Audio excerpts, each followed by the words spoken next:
যদি আল্লাহকে বিশ্বাস করি, আল্লাহ রহমতে বিশ্বাস করি, তাহলে সমস্ত ভাস্কর্য, প্রতিকৃতি এবং টানানো ছবি, প্রিন্ট ছবি, এগুলোর বিরুদ্ধে আমাদেরকে যুদ্ধ ঘোষণা দিতে হবে। 2 দিন পর পর কিছু বুদ্ধিজীবী বা কিছু জ্ঞান পাপী বাংলাদেশে এই বিতর্ক উঠায় যে মূর্তি হারাম, ভাস্কর্য হারাম না, মূর্তির পূজা হয় শিরিকের দ্বারা, এর দ্বারা শিরিক জিন্দা থাকে, এজন্য মূর্তি পূজা নিষিদ্ধ, তাই মূর্তিও নিষিদ্ধ, কিন্তু ভাস্কর্যে কোনো সমস্যা নাই। যদি জিজ্ঞেস করেন মূর্তি কি আর ভাস্কর্য কি, বলবে যেইটার পূজা দেয় ওইটা হলো মূর্তি, যেইটার পূজা দেয় না কিন্তু রাস্তার কোনায় দাঁড় করায় রাখলে অমুক দলের রাজনীতি চাঙ্গা হয়, অমুকের আব্বার ছবি, তমুকের দুলাভাইয়ের ছবি, তমুকের শালার ছবি, এগুলো বড় বড় করে দেশের মধ্যে বানায় রাখলে তাও নিজের বাপের পয়সা দিয়া না, জনগণের করের টাকা দিয়া। রাস্তা ভাঙলে ভাঙুক, ঢাকায় মশা বাড়লে বাড়ুক, বৃষ্টিতে পানি জমলে জমুক, অন্তত তমুকের বাপেরা, তমুকের দুলাভাইরা, তমুকের শালার মূর্তি দেশে টানায় রাখলেই বাস কাজ হয়ে যাবে। যদি এগুলোর কেউ পূজা করে না, এজন্য মাসালাগত কোনো সমস্যা নাই। কথা কি এটা সত্য না পুরাই ভণ্ডামি? কারণ যদি এভাবে ছবি বানানো যেত, উম্মত আর কারো ছবি না বানালো, যত গরিব হোক, অন্তত মুহাম্মদুর রাসূলুল্লাহ সাল্লাল্লাহু আলাইহি ওয়াসাল্লামের একটা ছবি বানিয়ে নিজের ঘরে টানিয়ে রাখতো এবং মহব্বতের সঙ্গে সকাল দুপুর বিকাল সেটা দেখতো আর দিল থেকে দোয়া করতো এবং বাচ্চাদেরকেও এটার প্রতি আগ্রহী হওয়ার জন্য তারা সবক দিত। যেখানে নবীর শানে, সাহাবীদের শানে উম্মত এই কাজ করে নাই, সেখানে কোনো রাজনৈতিক নেতা, সাধারণ কোনো ব্যক্তির শানে এটা করার কোনো প্রশ্নই আসে না। এজন্য আজকে বাসায় গিয়ে প্রয়োজন ইতিহাস পড়েন। নবী যখন মক্কা বিজয় করেছিলেন, কাবায়ও যখন 360টা মূর্তি ছিল, এই 360টা সবগুলো কিন্তু মূর্তি ছিল না, কিছু ভাস্কর্যও ছিল। যেমন সেখানে কবুতরের প্রতিকৃতি ছিল, যার পূজা কেউ করতো না, কেউ না, কিন্তু আল্লাহ নবী সেটাও মিটিয়ে দিয়েছিলেন। ইসলামকে শুধু মূর্তির বিরুদ্ধে না, ভাস্কর্যের বিরুদ্ধে। এজন্য রাজনৈতিকভাবে যারাই ক্ষমতায় আসুক না কেন, বাংলাদেশে ভাস্কর্য সংস্কৃতি বন্ধ হওয়া দরকার। বলবেন কেন? থাকলে সমস্যা কি? থাকলে সমস্যা হলো, কোনো ঘরেও যদি ছবি থাকে, আপনার বাপ আর মায়ের ছবিও যদি ঘরে টানায় রাখেন, আপনার পীরের ছবিও যদি ঘরে টানায় রাখেন, রহমতের ফেরেশতা সেই ঘরে ঢোকে না। আচ্ছা, এক ঘরে ছবি থাকলে ওই ঘরে যদি রহমতের ফেরেশতা না ঢোকে, তাহলে পুরো দেশে অলিতে গলিতে, রাস্তা ঘাটে, চিপায় চাপায়, মহাসড়কে যদি ছবি দিয়ে ভরে যায়, তাহলে এই দেশে রহমতের ফেরেশতা ঢুকবে কিভাবে আমাকে বলেন? আর দেশে যদি রহমতের ফেরেশতা না ঢুকে, তাহলে কোন ফেরেশতা ঢুকবে? গজবের ফেরেশতা ঢুকবে। তো গজবের ফেরেশতা ঢুকলে এই দেশ ভালো থাকবে কিভাবে? জনগণ ভালো থাকবে কিভাবে? আমরা ভালো থাকবো কিভাবে? যদি আল্লাহকে বিশ্বাস করি, আল্লাহ রহমতে বিশ্বাস করি, তাহলে সমস্ত ভাস্কর্য, প্রতিকৃতি এবং টানানো ছবি, প্রিন্ট ছবি, এগুলোর বিরুদ্ধে আমাদেরকে যুদ্ধ ঘোষণা দিতে হবে। আর যদি ছবি টানাতেই হয়, তাহলে তোমাদেরটা পরে অন্তত নবীরটা টানানোর ব্যবস্থা করো আগে। বলবেন না না, এই দুঃসাহস আমরা করব না। তো নবীর শানে না করলে অন্য কারো শানে করার প্রশ্ন আসে না। যেটা নবীর বেলায় মানি নাই, অথচ তিনি সবার উপরে, সেটা অন্য কারো বেলায় মানার কোনো প্রশ্নই আসে না। সুতরাং কোনো ব্যাখ্যা দিয়ে ভাস্কর্য বা ছবিকে অন্তত মুসলিম দেশের সংস্কৃতি হিসাবে গ্রহণ করা উচিত না। তবে একটা বিষয় লাস্টে না ভেঙে দিলেই না, সেটা হলো আল্লাহ রসুলের এই যে সৌন্দর্য নিয়ে এত ডিটেল বর্ণনা আমরা জানলাম, যারা ভালো ছবি আঁকতে পারে ওদেরকে গিয়ে যদি আমরা পুরো বিস্তারিত বর্ণনা দিতাম, ওরা কি সুন্দর করে এঁকে দিতে পারতো না? অবশ্যই পারতো। যারা ভালো ছবি আঁকতে পারে ওদেরকে যদি আপনি সব বুঝাইয়া দেন, চোখ এমন হবে, কপাল এমন হবে, আর এখন তো এআই এর যুগ, এগুলো ওই ছবি আঁকা লোক লাগবে না, অনেকে নিজেরাই ঘরে বসে বসে বানিয়ে ফেলতে পারবে। তো আল্লাহ রাসূল সাল্লাল্লাহু আলাইহি ওয়াসাল্লামের কল্পিত ছবি বানানো সম্ভব ছিল নাকি ছিল না? কথা বুঝা বলেন, বানানো ছিল নাকি ছিল না? সম্ভব ছিল। তাহলে বানালো না কেন? উম্মত বানালো না কেন? এখান থেকেই বড় একটা শিক্ষা বের হয়ে যায়। অথচ আজকাল আম পাবলিকও বয়ান দিতে দাঁড়ালে, কোনো দিনে মেহনত করে বয়ান দিতে দাঁড়িয়েছে, দেখবেন ধুমায়া বলছে আল্লাহ রসুল বলেছেন, আল্লাহ রসুল বলেছেন, আল্লাহ রসুল বলেছেন, ধুমায়া বলে যাচ্ছে। এমনকি শিক্ষাঙ্গন থেকে পর্যন্ত ভুল বার্তা যাচ্ছে। বিভিন্ন স্কুলের দেয়ালে দেখবেন কত জাল হাদিস লিখে রেখেছে, থাকে না? দোলনা থেকে কবর পর্যন্ত জ্ঞান অর্জন করো, শহীদের রক্তের চাইতেও বিদ্যানের কলমের কালি বেশি পবিত্র, জ্ঞান শেখার জন্য চীন দেশে, জাপান দেশে, ইন্ডিয়া দেশে চলে যাও। তারপর আরো থাকে কত দেশপ্রেম, ইমান, রঙ্গ, এই সবগুলোর নিচে লিখে দেয় আল হাদিস। আল হাদিস কি জিনিস? কিতাবের নাম লেখবে এটা? আল হাদিস কি জিনিস? বইয়ের নাম লেখ। যদি এটা কোনো বইয়ে থাকে, বইয়ের নাম লেখ, হাদিস নাম্বার দে। বুখারী না মুসলিম, আবু দাউদ না তিরমিজি, নাসাই না ইবনে মাজাহ, মুওয়াত্তা মালিক না মুওয়াত্তা মুহাম্মদ, মুসনাদে আহমদ না মুসান্নাফ ইবনে আবি শাইবা না মুসনাদে আবু দাউদ তায়ালিসি, কি নাম দে? না, নামটাম দিবে না, কারণ জানে এটা কোথাও খুঁজে পাওয়া যাবে না, এটা তো তার আর তার নেতাদের আবিষ্কার, এটা বইয়ে খুঁজে তো লাভ হবে না। এজন্য লেখা আল হাদিস, বাস্তবে হলো জাল হাদিস। আল আর জাল তো কাছাকাছি, সে বলবে আসলে জটা ছুটে গেছে, বাকি টাইপটা ঠিক আছে, জাস্ট জটা মিসিং, টাইপ মিসিং। এটা তো জাল হাদিস হিসাবে চালিয়ে দিচ্ছে, আল্লাহ মাফ করুক। এজন্য নবীর নামে হাদিস বলা থেকে সাবধান। মনে রাখবেন, প্রত্যেককে আমি বলছি, নবীর নামে হাদিস বলা থেকে সাবধান, আর আল্লাহর ব্যাপারে তো আরো সাবধান। আয়াত হাদিস নিজের থেকে কখনোই বানাতে যাবেন না, যেটা নিশ্চিতভাবে জানবেন বা সেটা বলবেন, অন্যথায় বলবেন না। এজন্য আমরা আল্লাহ রসুলের বাহ্যিক সৌন্দর্যের ব্যাপারে ডিটেল একটা হাদিসই পাই, যেখানে সবচাইতে বেশি বিস্তারিত বর্ণিত হয়েছে হাদিসটা, সেটা হলো হিন্দ বিন আবি হালা থেকে বর্ণিত হাদিস। বলবেন হিন্দ আবার কেডা? হিন্দ সহজে চিনবেন আপনারা, যিনি আমির হামজা রাদিয়াল্লাহু আনহুর বুক চিরার পর কলিজাটাও বের করে চিবিয়ে খেয়ে ফেলেছিলেন, যিনি আল্লাহ রসুলের এক সময়ের বড় দুশমন আবু সুফিয়ানের স্ত্রী ছিলেন, যিনি মুআবিয়া রাদিয়াল্লাহু আনহু মা ছিলেন। যদিও পরবর্তীতে সবাই মুসলমান হয়ে গিয়েছিলেন, আবু সুফিয়ানও মুসলমান হয়েছে মক্কা বিজয়ের পর, হিন্দু মুসলমান হয়েছে মক্কা বিজয়ের পর, আর মুআবিয়া রাদিয়াল্লাহু আনহু তো বাল্যকাল থেকেই মুসলমান। তাহলে সেই হিন্দ বিন আবি হালা, তার থেকে আল্লাহ রসুলের বাহ্যিক সৌন্দর্যটা সবচাইতে বেশি পাওয়া যায়। এমনকি নবীন নাতিরা পর্যন্ত তার মুখ থেকে শুনেছে যে আল্লাহ রসুলের সৌন্দর্য কেমন ছিল, একটু বলেন তো। বাচ্চাকালে তো দেখেছে, কিন্তু একটু বলেন তো আমাদেরকে। একদম ভেঙে চুরে বিস্তারিতভাবে তিনি বলেছেন। শামাইল তিরমিজির মধ্যে সেই হাদিসও বিস্তারিতভাবে পাবেন। তবে নবীকে যারা দেখেছেন অধিকাংশের বক্তব্যে একটা জিনিস কমন পাবেন। আমরা জাস্ট কয়েকটা উদাহরণ দেই।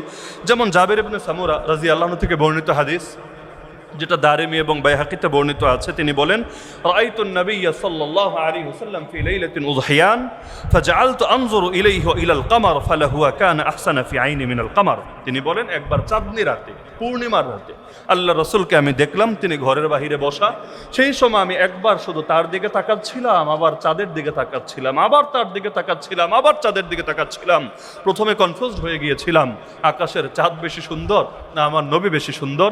তিনি বলেন, বারবার তাকাতাকির পর আমি বুঝে ফেললাম, আকাশের চাঁদ আমার নবীর সৌন্দর্যের সামনে নিষ্প্রভ ম্লান, আমার নবী আকাশের চাঁদের চাইতেও বেশি সুন্দর। এমনকি তিরমিজি এবং বাইহাকিতে সাহাবী আবু হুরায়রা রাদিয়াল্লাহু আনহু থেকে হাদিস আছে, তিনি বলেন, মা রাআইতু শাইআন আহসানা মিন রাসূলিল্লাহি সাল্লাল্লাহু আলাইহি ওয়াসাল্লাম কাআন্না আশ-শামসা তাজরি ফি ওয়াজহিহি ওয়া মা রাআইতু আহাদান আসরা ফি মাশিহি মিনহু কাআন্না আল-আরদু তুতওয়া লাহু ইন্না লানাজহাদ ওয়া ইন্নাহু গায়রু মুক্তারিথ। তিনি বলেন, আল্লাহর রাসূল সাল্লাল্লাহু আলাইহি ওয়াসাল্লামের চাইতে বেশি সুন্দর কোনো জিনিসও আমি দেখি নাই।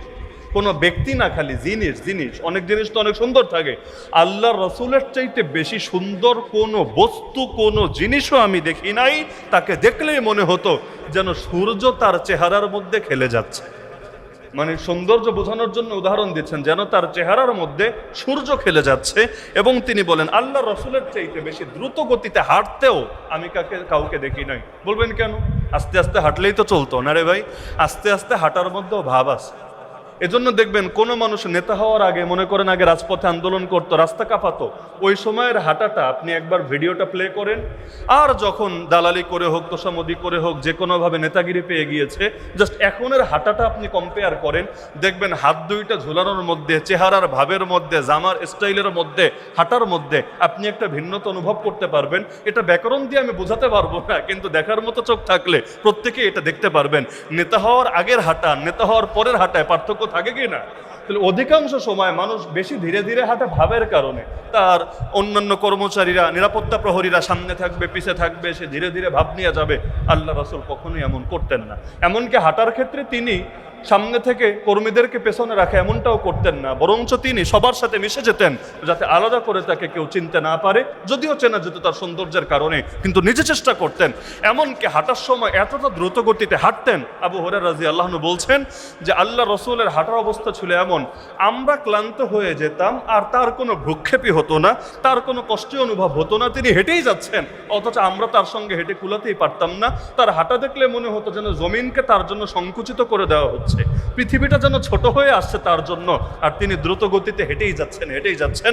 এমনকি সেই হিন্দ বিন আবি হালার হাদিসে এটাও পাবেন, তার হাঁটা ছিল এমন, কাআন্নামা ইয়ানহাত্তু মিন সাবাব, যেন তিনি কোনো টিলা থেকে নামছেন। টিলা বুঝেন? ছোট পাহাড় আর কি।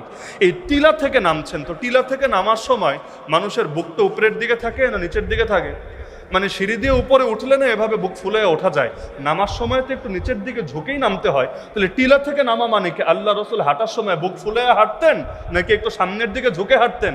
তাহলে আপনি চিন্তা করেন আপনার হাঁটা কেমন। বলবেন হাঁটা নিয়েও হুজুর সব জায়গায় ধর্ম টানার দরকার আছে, আমাদেরকে শান্তিতে একটু হাঁটতেও দিবেন না, হাঁটার মধ্যেও ধর্ম টেনে আনবেন? খুলেন কোরআন, 19 নম্বর পারা সূরা ফুরকানের শেষের দিকের আয়াত, আল্লাহ বলেন ওয়াইবাদুর রহমান আল্লাযীনা ইয়ামশুনা আলাল আরদি হাওনা। আল্লাহ রহমানের খাঁটি বান্দা চেনাচ্ছেন। রহমানের খাঁটি বান্দা কারা জানো?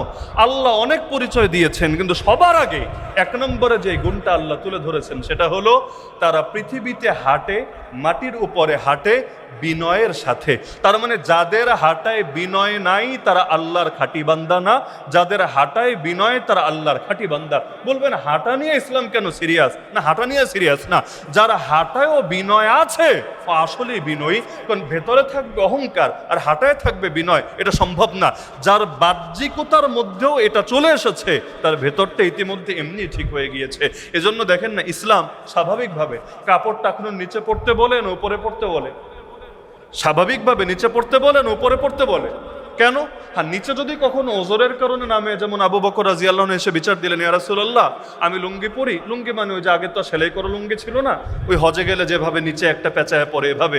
তো অনেক সময় এমন হয় যে হঠাৎ তাকায় দেখি বা কেউ বলে এটা টাকনুর নিচে চলে গিয়েছে, আমি খেয়াল করি না, কাজ করতে করতে কোন ফাঁকে যেন চলে যায়। আর আগের যুগে তো বেশি যাওয়ার সুযোগ ছিল, কারণ যেহেতু ওই বেল্টও ছিল না। আমরাই তো হজে গিয়ে যদি বেল্ট ছাড়া কেউ তাওয়াফ শুরু করেন, মাঝখানে কখন যে আপনি বিবস্ত্র হয়ে যাবেন হয়তো টেরই পাবেন না। বেল্ট দিয়েও অনেক সময় কাপড় ঠিক রাখা যায় না, টানটন লেগে যায়। তাহলে সেখানে তিনি বলেন মাঝে মাঝে অজান্তে এমন হয়ে যায়, ইয়া রাসূলুল্লাহ আমিও জাহান্নামে চলে যাব কিনা? নবী বললেন না, তুমি যাবা না, কারণ এটা যেহেতু অনিচ্ছায় হচ্ছে, সুতরাং এটা অহংকারের নিদর্শন না। যারা অহংকার বশত নিজেদের কাপড় ঝুলিয়ে চলে তারা জাহান্নামে যাবে, তাদের পায়ের নিচের অংশ আল্লাহ জাহান্নামে নিক্ষেপ করবে। আর এক অংশ জাহান্নামে আর এক অংশ জান্নাতে যেহেতু সম্ভব না, পুরোটাই যাবে জাহান্নামে। হ্যাঁ, এই ব্যাখ্যা করার সুযোগ নাই। অহংকার থাকলে মনে হয় হারাম, অহংকার না থাকলে মনে হয় হালাল। এই ব্যাখ্যা করে অনেক পাবলিকে। এজন্য মসজিদে মুয়াজ্জিন সাহেবরা আলাদা মাইকে বলা লাগে, কাতার সোজা করি, মোবাইল ফোন বন্ধ রাখি, কাপড় টাকনোর নিচে উঠাই, অনেক জায়গায় বলে। এবং দেখবেন একামত শুরু হয়েছে আর বাঙালির প্যান্ট ওঠানো শুরু হয়েছে। আমারে বলেন এই প্যান্ট নিচে পরা নিষেধ, এটা খালি নামাজে না সবসময়? তাহলে নামাজের সাথে একামতের সাথে কি সম্পর্ক? আজান দিলেও হয় না, একামত শুরু আর ব্যাস প্যান্ট ওঠানো শুরু। তো প্যান্টটা বানানোর সময় নিচ পর্যন্ত বানানো দরকার কি ছিল? উপর পর্যন্ত বানিয়েছো, কখনো অসতর্কতায় নেমেছে, এটা তো আমি হাদিস শোনালাম, এটা মাপ। কিন্তু বানানোর সময় নিচ পর্যন্ত বানানোর কি দরকার ছিল? তার মানে তোমার এই কাজটাই অহংকারের নিদর্শন। আলাদা অহংকারের নিয়ত করা লাগবে না, কাজটাই অহংকারের নিদর্শন। যেমন কেউ মূর্তির সামনে সেজদা দিল, আপনি বললেন নাউজুবিল্লাহ তুই কুফরি কাজ করলি, বললো না না আমি তো কাফের হওয়ার নিয়তে করিনি, আমি কাফের হওয়ার নিয়তে করি নাই। ওর ব্যাখ্যা শুনে আপনি ওরে জামানার হাসান বসরি বলবেন, তাই না? জামানার হাসান বসরি বলবেন না, ওর এ কাজটারে কুফরি এবং ইমান ভঙ্গের কারণেই বলবেন? কেন? বৃক্ষ তোমার নাম কি, ফলে পরিচয়। এজন্য আমি সবাইকে বলবো আল্লাহর ওয়াস্তে কাপড়টা টাকানোর নিচে কখনোই পরিধান করবেন না। আর কখনো অসতর্কতা বশত বা ভুলবশত নামলে ভিন্ন, কিন্তু ইচ্ছাকৃতভাবে কখনোই টাকানোর নিচে ইচ্ছাকৃতভাবে কাপড় পরিধান করবেন না। অহংকারের নিয়ত লাগবে না, এই কাজটাই অহংকার। আল্লাহ আমাদেরকে হেফাজত করুক। তা আল্লাহ রাসূল সাল্লাল্লাহু আলাইহি ওয়াসাল্লাম হাঁটাই ছিল এমন যে আবু হুরায়রা বলছেন তার চাইতে বেশি দ্রুত গতিতে আমি কাউকে হাঁটতে দেখি নাই। এমনকি বিখ্যাত সাহাবী বারা বিন আযিব রাদিয়াল্লাহু আনহু হাদিস আছে যেটা বুখারী মুসলিমে বর্ণিত, তিনি বলেন কানা রাসূলুল্লাহ সাল্লাল্লাহু আলাইহি ওয়াসাল্লাম বাইদা মা বাইনাল মানকিবাইন ইয়াবলুগু শা'রুহু শাহমাতা উযুনাই মা রাআইতু শাইআন আহসানা মিনহু। আল্লাহ রাসূলের কাঁধ ছিল চওড়া, চওড়া কাঁধ বিশিষ্ট, মানে দুই বাহুর মাঝখানের দূরত্বটা তুলনামূলক বেশি ছিল, অর্থাৎ সিনা বড় ছিল। কারণ সিনা ছোট হলে সুন্দর লাগবে না, সিনা বড় হলে টান টান হলে সুন্দর লাগবে। তা আল্লাহ রসুলের দুই বাহুর মধ্যে দূরত্বটা বেশি ছিল। এবং তার চুল মোবারক যখন বাবরি রাখতেন কানের লতি পর্যন্ত পৌঁছে যেত। তিনি বলেন আমি আল্লাহ রসুলের চাইতে বেশি সুন্দর কোনো কিছুই আমি দেখি নাই। আমরা ছোটবেলায় শুনতাম চুল 3 রকম রাখা সুন্নত, এক হলো বাবরি, আর এক হলো সব এক সাইজ, আর এক হলো টাক্কু করা। ছোটবেলায় শুনতাম, দলিল ছাড়া শুনতাম, অনেক কিছুই ছোটবেলায় শুনে শুনে বিশ্বাস করতাম। যেমন খাবার খাওয়ার সুন্নত তরিকা কি?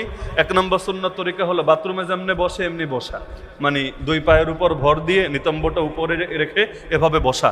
এভাবে নিজে তো বসতে পারতামই না, কাউরে দেখলেও বড় কষ্ট লাগতো, বিশেষ করে মোটা সোটা মানুষ যদি কেউ বসতো, আল্লাহ চিন্তা করতাম ইসলাম তো সুন্দর, ইসলামের প্রতিটা জিনিসও সুন্দর। আর ইসলাম তো মানুষের জন্য অযথা কঠিন করে না, দিন ইউসরুন, দিন হলো সহজ। তাহলে এই মোটা মানুষটার ইসলাম কেন এত কষ্ট দিল? এমনি বৈশা খাবার ঢুকাতে তো আর জান বের হয়ে যাচ্ছে, আসলেই কি এটা ইসলাম? কিন্তু এই সময় তো বাচ্চা মানুষ, কারে জিজ্ঞেস করব?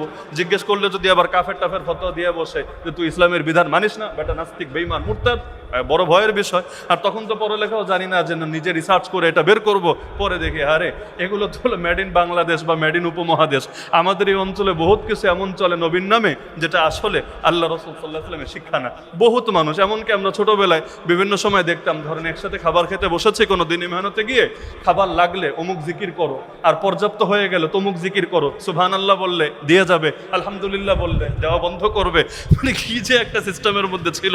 ওই সময় ভাবতাম যেগুলোই মনে হয় সুন্নাত, পরে দেখলাম না, আল্লাহ রাসূল সাল্লাল্লাহু আলাইহি ওয়াসাল্লামের শিক্ষা না, বরং যেগুলো পরবর্তীতে আবিষ্কৃত নবীর নামে চালানো। হ্যাঁ, খাবারের ক্ষেত্রে কোন তরিকা সুন্নত সেটা আমাদের যথাসময় আলোচনা আসবে ইনশাআল্লাহ। প্রতিটা ক্ষেত্রে আল্লাহ রাসূলের সুন্নত যেটা সেটাই সুন্দর, আর যেগুলো আমরা আবিষ্কার করি এগুলো কখনো সুন্দরও হয় কখনো অসুন্দরও হয়, কিন্তু আমরা আবিষ্কার করলে আর যাই হোক সেটা অন্তত আল্লাহ রাসূলের নামে চালানোটা ঠিক না। মাথা টাক করা এটা কোনো সুন্নত না, মনে রাখবেন। হ্যাঁ, হজে গেলে, উমরায় গেলে সেখানে তওয়াফ থেকে পবিত্র হওয়ার জন্য টাক করা সেটা খালি সুন্নত না ওয়াজিব, সেটা খালি সুন্নত না ওয়াজিব, কিন্তু সেটা হজের সঙ্গে সম্পৃক্ত। আল্লাহ রাসূল সাল্লাল্লাহু আলাইহি ওয়াসাল্লাম স্বাভাবিকভাবে বাবরি রাখতেন। তার বাবরি 3 রকম হতো, কখনো কানের লতি বরাবর, কখনো কাঁধ বরাবর, কখনো কানের লতি আর কাঁধের মাঝামাঝি, আর 2-1 এমন হয়েছে যে কাঁধ অতিক্রম করেছে, খুব বেশি না, কারণ নারীদের সঙ্গে সাদৃশ্যতা আবার ইসলামে হারাম। তো স্বাভাবিকভাবে আল্লাহ রাসূলের চুল থাকতো বাবরি। আর হজের সময়, হজ তো জীবনে মাত্র একবারই করেছেন, যেটাকে বিদায় হজ বলি, নামে বিদায় হজ, কিন্তু হজই একটা আল্লাহ রাসূল সাল্লাল্লাহু আলাইহি ওয়াসাল্লামের 23 বছরের নবুয়তি জিন্দেগিতে, আর উমরা করেছেন 4টা। তো সেই সময় তো আল্লাহ রাসূল সাল্লাল্লাহু আলাইহি ওয়াসাল্লাম তিনি অবশ্যই মাথা হলক করেছেন, এবং এটাই ইসলামের সর্বোত্তম।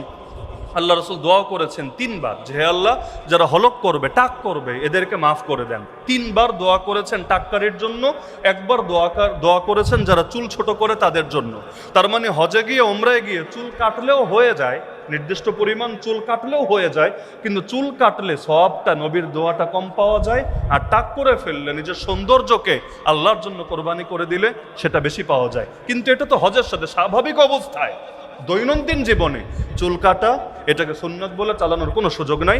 এমনকি যারা এটা করে এদের সবার দলিল একটা, সেটা হলো শেরে খোদা আলী রাদিয়াল্লাহু আনহু করেছেন, তাই এটা সুন্নত, এই হলো যুক্তি।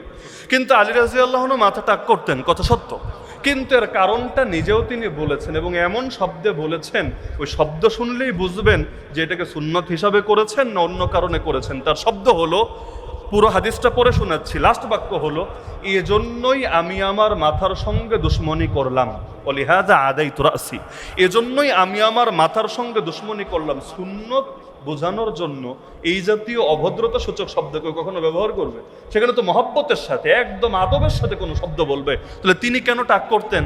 আলী রাদিয়াল্লাহু আনহু ব্যাখ্যা দিয়েছেন, তিনি একটু শারীরিকভাবে, আল্লাহ তো সবাই একরকম শারীরিক চাহিদাও দেয় না, শারীরিক শক্তিও দেয় না। আলী রাদিয়াল্লাহু আনহু শারীরিক চাহিদা ছিল অনেক বেশি, প্রচুর মেলামেশা করতেন স্ত্রীর সাথে, তো মেলামেশার কারণে ফরজ গোসলটাও করা লাগতো বেশি। আর আরবে তো আর আমাদের মতো এত অ্যাভেলেবল পানি ছিল না, পানির সংকট ছিল, গোসলের পানি, খাওয়ার পানি, সব কিছুরই সংকট পড়তো। তো তিনি এখন স্বাভাবিকভাবে চিন্তা করতেন যে যেই হারে আমার ফরজ গোসল করা লাগে, কখনো একদিনে একাধিকবারও করা লাগে, এখন বাবরি চুল থাকলে বা চুল বড় থাকলে মাথার ভেতর পর্যন্ত পানি পৌঁছানো এটা আরেকটা চ্যালেঞ্জিং ব্যাপার বটে। তো তিনি বলে না, মাঝে মাঝে আমার এত গোসল করা লাগতো, এখন পানি নিয়ে একটা চিন্তায় থাকা লাগতো যে শেষ পর্যন্ত গোসল হবে তো, নাকি কোনো এক জায়গা বাকি থাকলেও তো আমার গোসল হবে না, গোসল না হলে নামাজও হবে না, নামাজ না হলে কিয়ামতের দিন ধরা খাওয়া ছাড়া উপায় থাকবে না। তিনি বলেন, ওই যে এত ফরজ গোসল করা লাগে, এই ঝামেলার জন্য আমি আমার মাথার চুল টাক করেছি। তাহলে এবার আমারে বলেন, এটা কি সুন্নত হিসাবে করেছেন নাকি ওনার সহজতার জন্য করেছেন?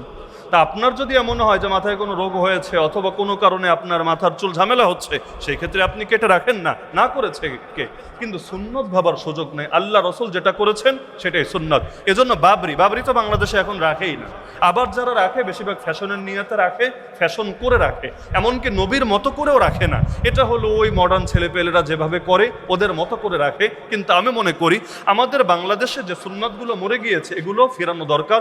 চুল রাখার ক্ষেত্রে বাবরিটাই আদর্শ পদ্ধতি, চুল রাখার ক্ষেত্রে বাবরিটি আদর্শ পদ্ধতি। আমিও কারাগারে যাওয়ার আগ পর্যন্ত আমার বাবরি ছিল আলহামদুলিল্লাহ। পরে কারাগারে যাওয়ার পর সেখানের খাবারও তো মাশা আল্লাহ, পানিও মাশা আল্লাহ, এমনভাবে চুল পড়া শুরু করলো মনে হচ্ছিল যেন মাথা টাক হয়ে যাবে। একদম জেলে যেই কয়দিন ছিলাম পুরোটা টাক করে করে রাখতে হয়েছে জাস্ট চুল বাঁচানোর নিয়তে। এরপরও আসার পরে এখনও সেই সমস্যা পুরোপুরি কাটে নেই, শুধু চুল পরে আর পরে, বড় রাখলে আরও বেশি পরে, এজন্য আর বাবরি রাখতে পারি নাই। না হলে আমারও দিল চায় যে আল্লাহ রাসূল সাল্লাল্লাহু আলাইহি ওয়াসাল্লাম যেটা করেছেন সেটাই বেশি সুন্দর, আমরা যা করি সেটার চাইতে।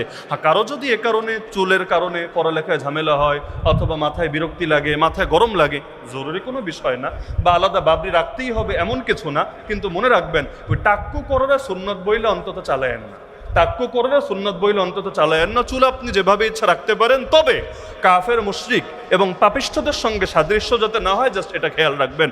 না হলে আপনি অমুক খেলোয়াড়, তমুক খেলোয়াড়, অমুক নায়ক, তমুক নায়কের সঙ্গে মিলায়া চুল রাখবেন, কিয়ামতের দিন হাসরটা কার সঙ্গে হবে সেটাও জাস্ট স্মরণ রাখেন। কাপড় চোপড়, চুল, সব ক্ষেত্রে ইসলাম আমাদেরকে শিখিয়েছে বিজাতীয়দের সঙ্গে সাদৃশ্য গ্রহণ করা যাবে না। তা আল্লাহ রাসূল সাল্লাল্লাহু আলাইহি ওয়াসাল্লামের চুল সেটা সাধারণভাবে তিনি কানের লতি পর্যন্ত আসতো, আর অন্য হাদিসে আছে কখনো সেটা বড় হতো। তাহলে এই যে হাদিসগুলো শুনলাম, হ্যাঁ সবগুলো আজকে আমরা শুনাইনি, আমাদের ধারাবাহিক আলোচনায় আসবে ইনশাআল্লাহ। এতগুলো হাদিস বলার একটা মাকসাদ আছে, সেটা হলো কোনো একজন থেকেই যদি নবীর রূপ এবং গুণের বর্ণনা আসতো, কিছুটা হলো সন্দেহ থাকতো আসলেই কি নবী এরকম ছিলেন, নাকি তিনি বলতে গিয়ে এভাবে বলেছেন। কিন্তু 20 জন, 50 জন, 100 জন সাহাবীর থেকে যদি একই শব্দ বা কাছাকাছি শব্দ এবং একই মর্ম আপনি পান, নিশ্চিত হওয়া যায়, যদিও চোখে দেখি নাই, কিন্তু অবশ্যই মুহাম্মদুর রাসূলুল্লাহ সাল্লাল্লাহু আলাইহি ওয়াসাল্লাম এমনই ছিলেন। কারণ নবী সাহাবীরা তার শানে এবং সকলে মিলে মিথ্যা বলবেন, এটা কখনোই কল্পনা করা যায় না। সুতরাং এতগুলো শোনানোর মূল মাকসাদই এটা। কিছু আজকে শোনালাম, বাকিগুলো আমরা আগামীতে শোনাবো ইনশাআল্লাহ। আল্লাহ আমাদের সবাইকে বোঝার তৌফিক দান করুন এবং রাসূলুল্লাহ শান নিয়ে যে আলোচনাগুলো হলো, আল্লাহ জীবন ধারণ করার তৌফিক দান করুন। আমিন।